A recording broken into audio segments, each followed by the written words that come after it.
people. Alright, we're working on Super NES. Again. So I retro brighted this with Sally, what do they call it? Developer.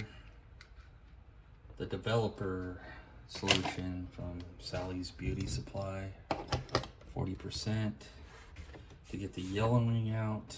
So this is an eBay junk lot. So we got that, and I tested it out, but I just got the power supply from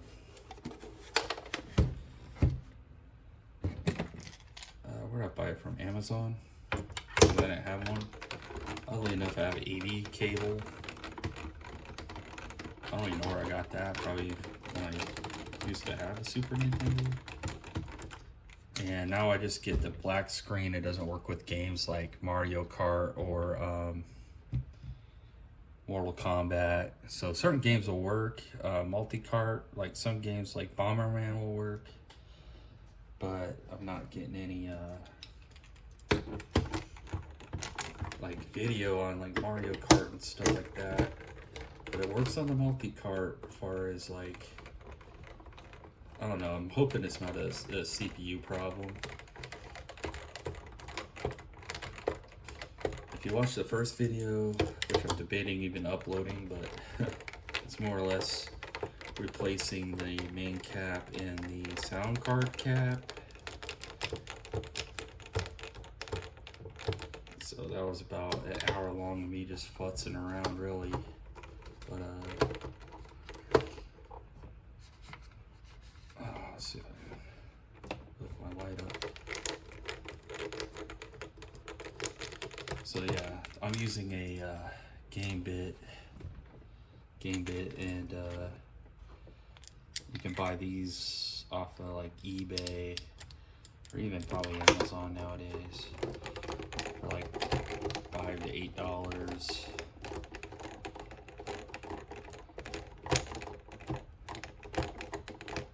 Or you can get a whole screwdriver. It has that tip on it. It won't be this screwdriver, but and it's like a special, just type in game bit. It's a special bit. So if you have one of these at home and you want to repair it, I'm hoping it's just a cartridge slot.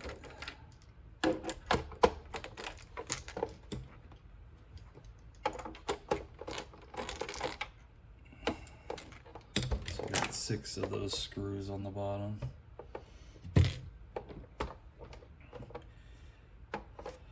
And I forgot where all the screws went.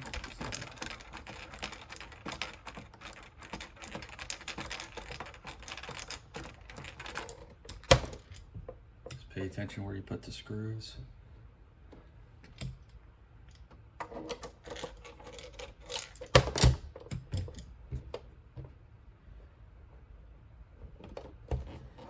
So 6 of those get to that. So I replaced the capacitors in there. And this is just like a gear eject. You just see if that's in frame. You just pull it out like that. See, there's a little spring and it goes in that little hole right there. And then it goes through here and up into there, you know. So in case you're stuck on that somehow. I think like 20 years ago when I actually took one of these apart, you know, I was kind of, I didn't know how to put it back together. At least on the spring part. I had to replace a fuse in here. See, I tested the fuse and it works. So right here you got gold screws. Gold screw, gold screw. I'm not sure if that's the original locations. It's just how I put it back together. so I didn't keep track.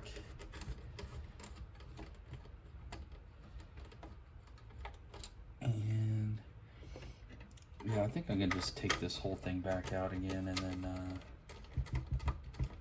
look at the, because I took the cartridge slot off and stuff.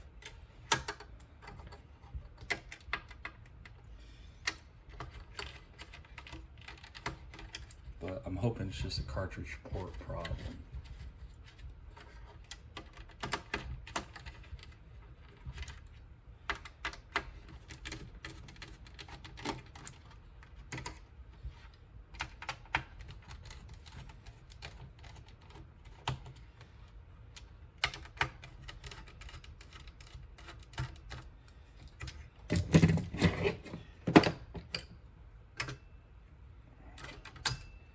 I'm just going to use these little, I heard you have to have the shielding on here, but yeah, I'm going to use tweezers just to, instead of dumping them out.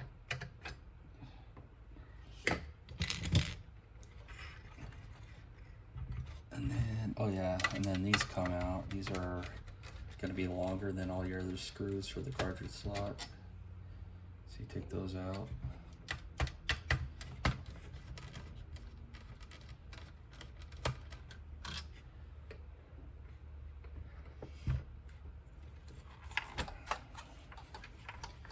And then you're going to lift the shield out.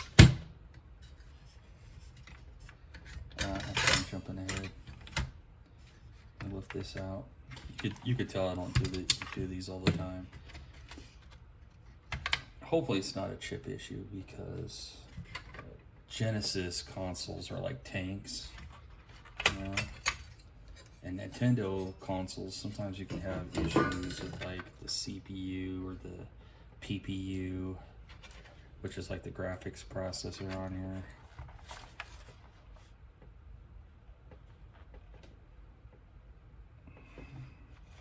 Also, you can have certain games that don't boot up just based on the cartridge slot.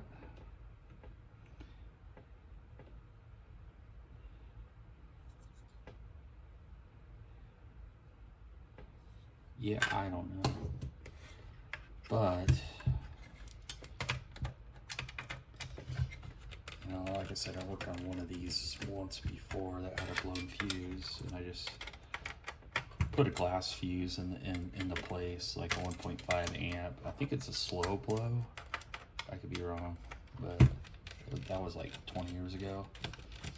I just soldered a glass fuse in its place because they take like a Pico fuse or whatever they're called, and they're just kind of hard to get, so why even bother buying one?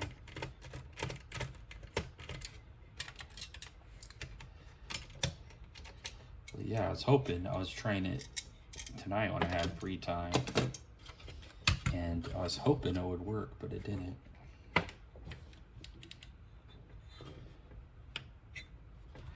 Okay, so now you have a silver screw here.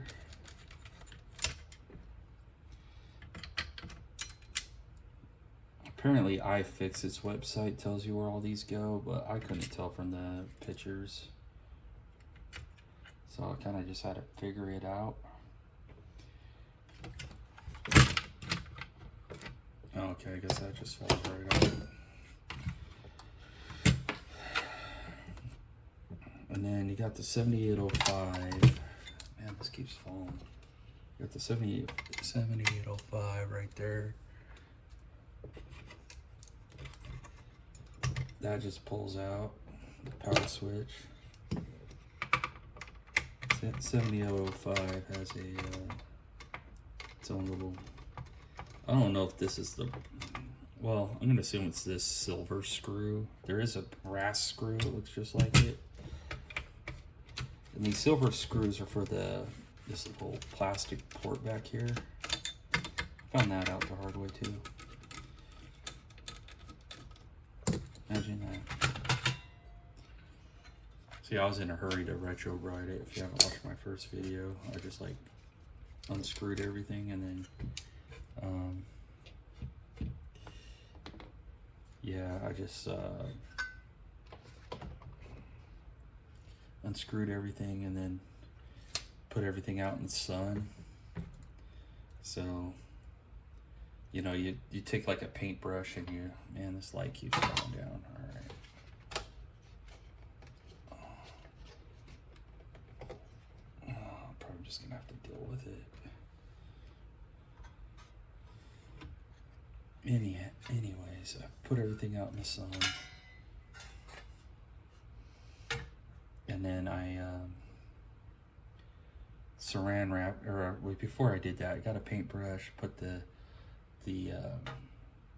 hair developer cream on it that has 40% hydrogen peroxide, wrapped it in saran wrap, and then set it out in the sun for about 3 hours the first time, and then 2 hours on this bottom shell the second time. I even did the inside, but it still kind of looks a little yellow. So like I said before, it takes the bromide out of the plastic, it turns it yellow, so I don't know. I did that to my Sega Dreamcast. I'm just taking these bottom screws out. And it turned yellow with like in a year again, so I just bought a different shell from GameTech.us. Yeah, it's another YouTube channel. I don't see him doing mods anymore, so I don't know what he's doing. But he was like a big time, not a modder, but, well, yeah, he was a modder. He'll do like HDMI ports on like the original NES. But now he just sells cases, but I don't know, I wanted to support him by buying one of his cases. And it was like $75. I was looking not on his website, but just on the internet for another case for the Super Nintendo, and it was like $120.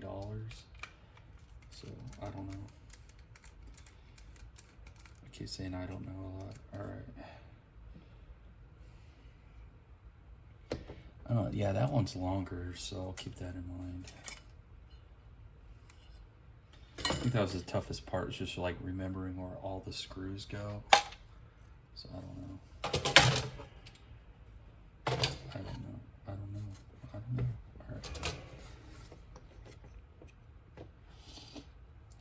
Man, my nose is running. See, I want to replace these caps. See, I replace this one, and then I replace the one in here, or two in here that are 47 microfarad. You can, I didn't buy any capacitors from Console 5 for this, but you can reference their website to see where these go.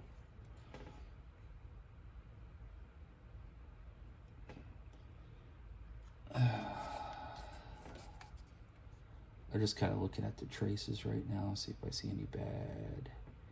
any bad traces.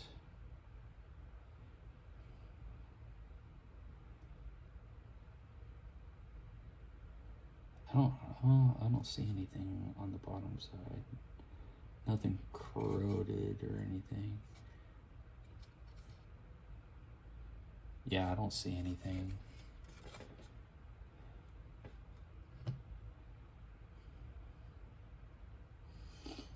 Oh, and if you're curious, this model number on this, because there's different revisions of the board. This one's a SHVC CPU -01.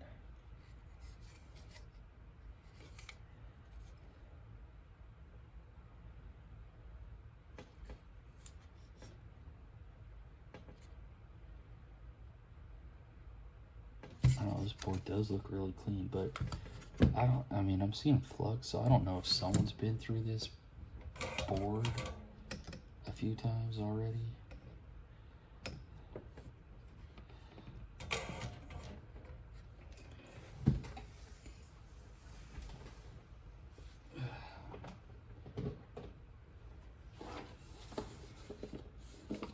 Let's see if I can touch up this. Maybe I'll try to touch up these joints.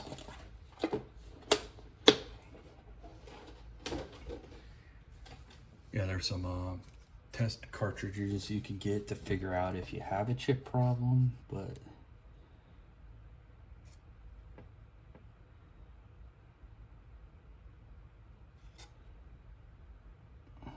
well, those do look kind of factory.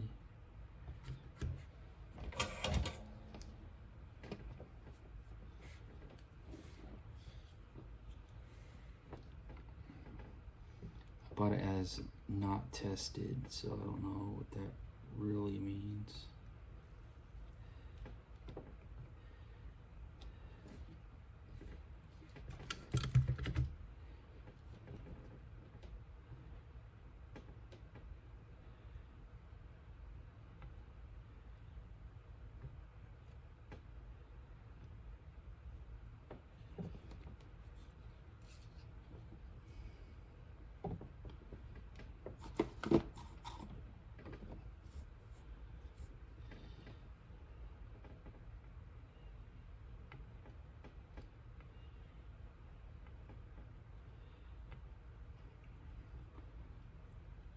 I'm just reflowing the joints in case there's like stress over the years or something. There might be some cracks, I don't know. It's hard to see. Sometimes you could just tell.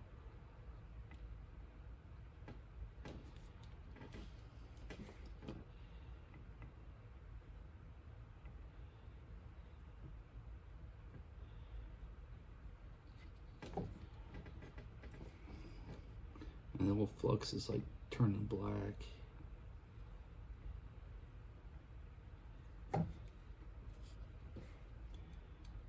think I'll try to scrub some of that off the board.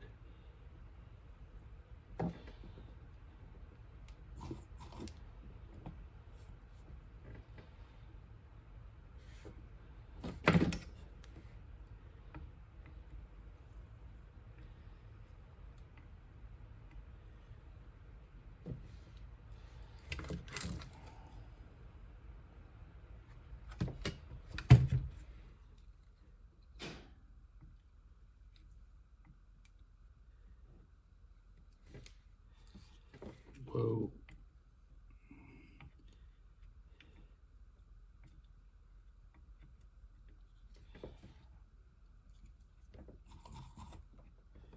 You can add flux, but I recommend probably just touching up with solder, reflowing it with new, like just a little bit of solder, because your solder is going to have flux in it.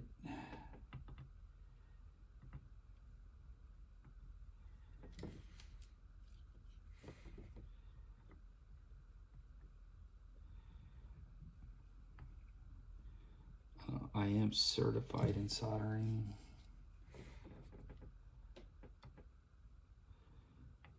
Or was. I don't know how long that lasts, but at one point I was. All right.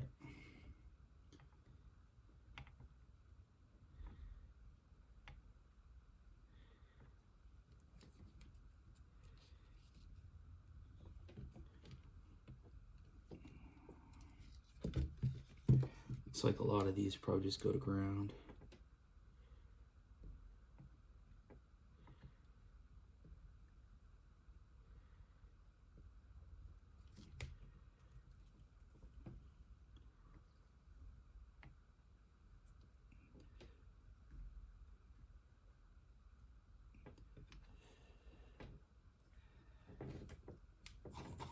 Yeah, I don't know if someone's already been here, done that.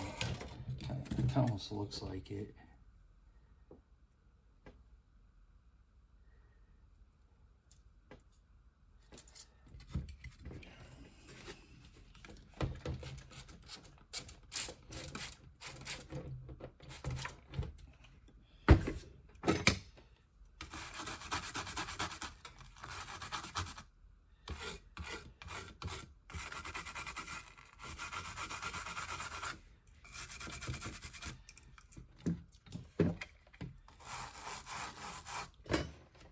And depending on the flux you have, it could corrode the board. That's why it's not a good practice to leave it on there, but it's mostly for like aesthetics if you're using like no clean flux.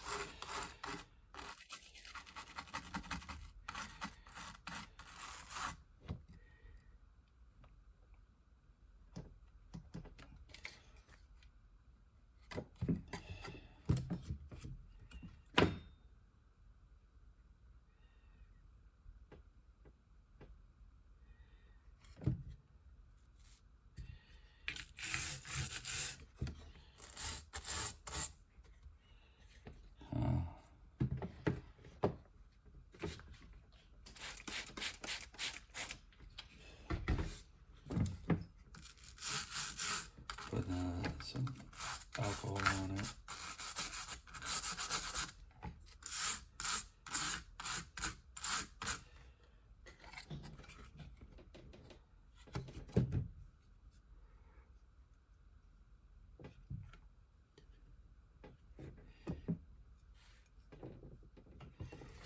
See, is that 100 microfarad?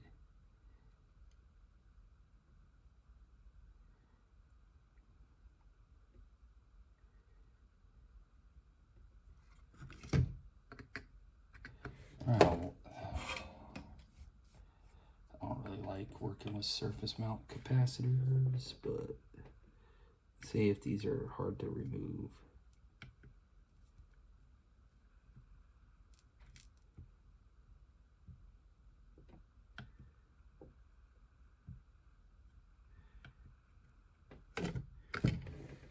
A lot of people just cut them off, but I don't want to really do that, because then you could put fluxes, or not flux, but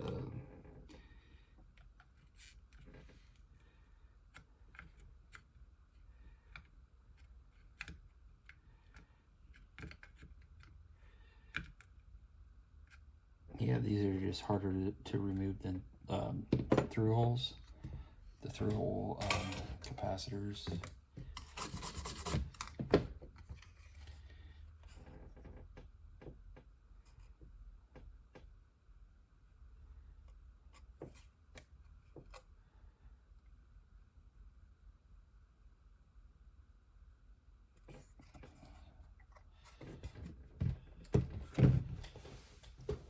Well, maybe I will try to cut it off.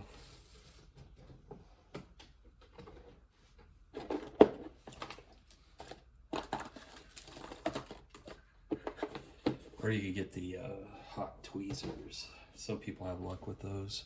A lot of people don't. But you can heat up both sides with a soldering iron that is hot, basically hot tweezers.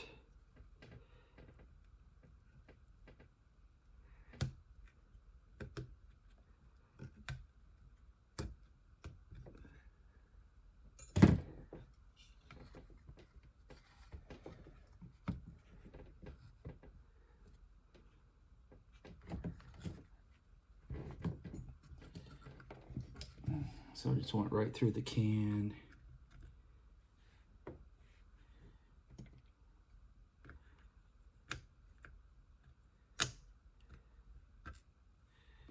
I'm gonna pull the top of it off. And then you got these two little points right there.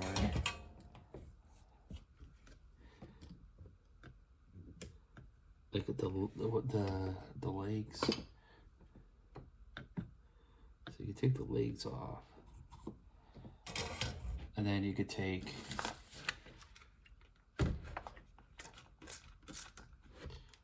some white vinegar. I'm using cleaning vinegar. I don't know if, you know, it's kind of fizzing up. So that was cleaning vinegar, and then just wipe it off, because I'm just showing you guys this one spot, you know, because I don't want to make this video an hour long. So just seeing if I'm still recording.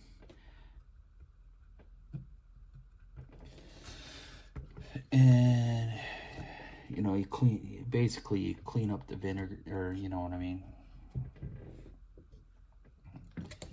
So you're neutralizing the acid coming out of the caps. And then, so I know these are 100 microfarad, but I don't know the voltage. 6 amp and then 17T. But you know, you're gonna put you know, 100 microfarad. I'll look on because there's so many revisions of the Super Nintendo. I'd look on Console 5's website and then look at your model. I think I have some 100 microfarad. I'm gonna assume it's like 100 microfarad, 16 volt, but I'll double check them. I'm just gonna show this one.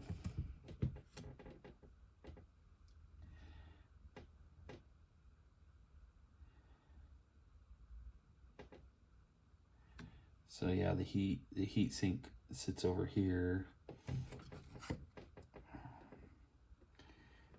And another thing is the designator. So it's not showing you what's plus or minus here. So the stripe is going to be negative. So I'm just going to put it that way. So the negative side and the shorter leg is going to be like that. So you want to bend your capacitor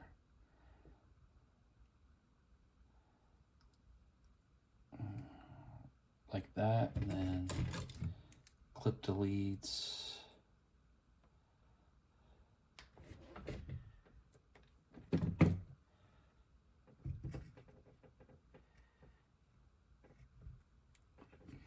Now you can either do them flat, like face down flat.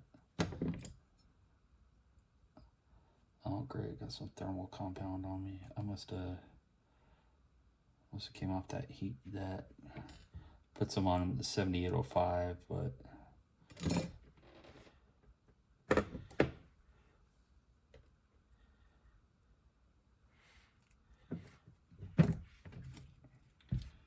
and then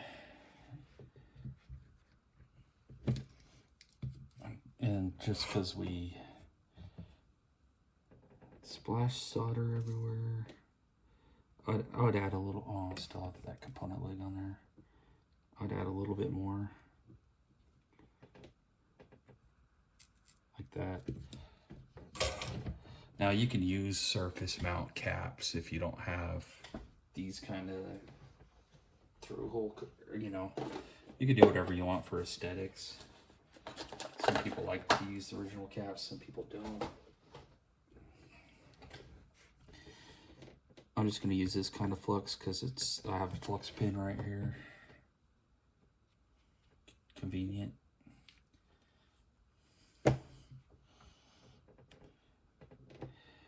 And going with the theme of the layout of the board. So negatives on that side. And anyone new to this, I just suggest doing like one capacitor at a time.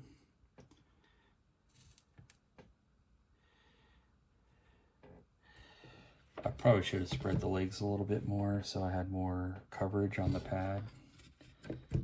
But that's how you would do them. And then from what I think, I don't want to have to remove that thermal paste.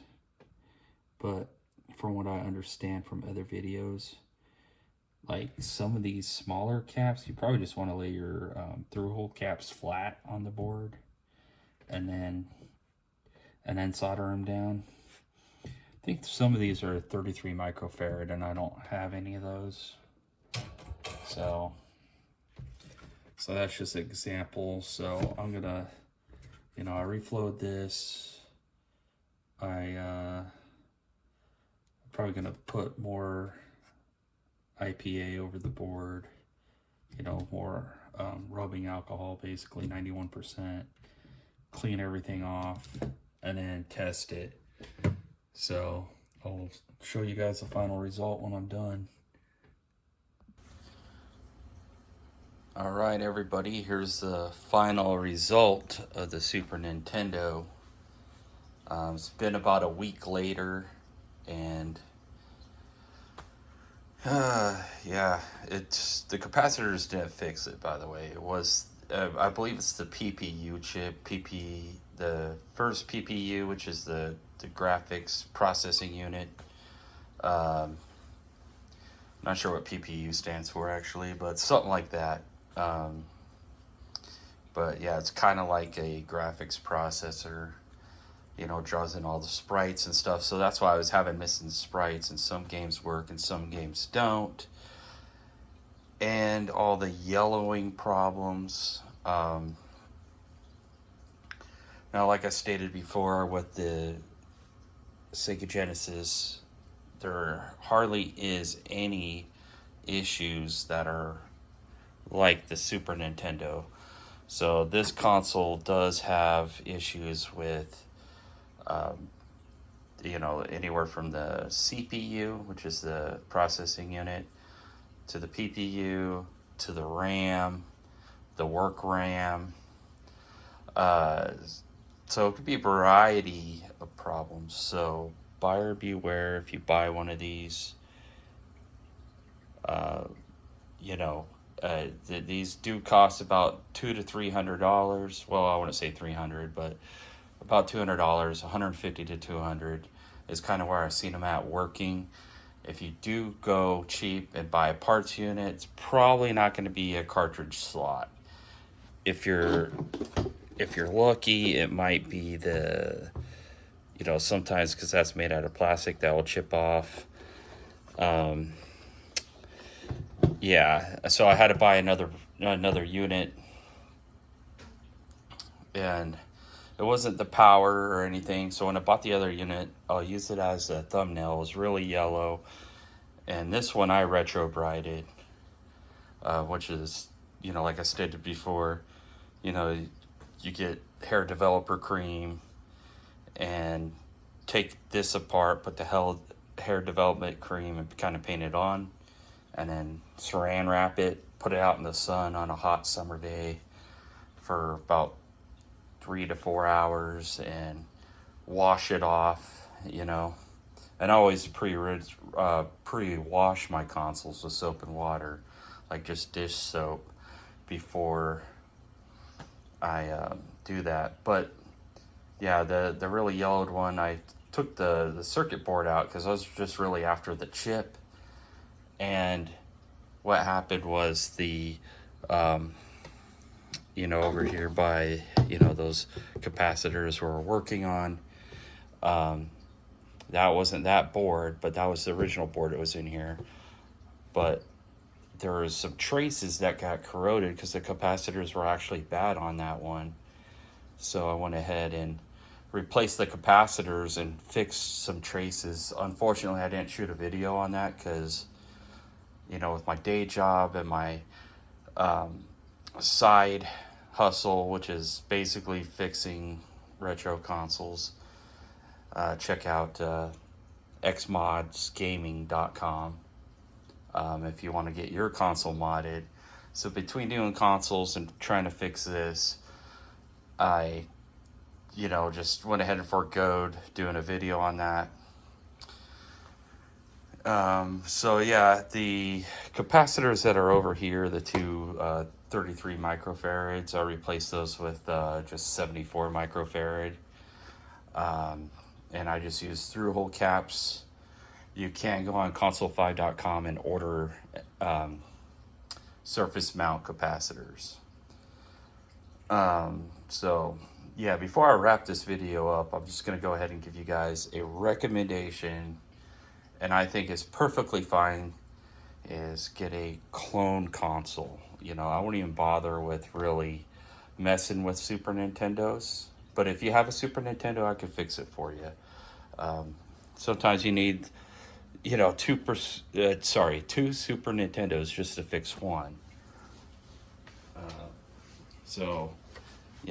And I mentioned this before in one of my other videos, get the Gamers Tech, what is it, the the Z2, and they have another one that's has HDMI.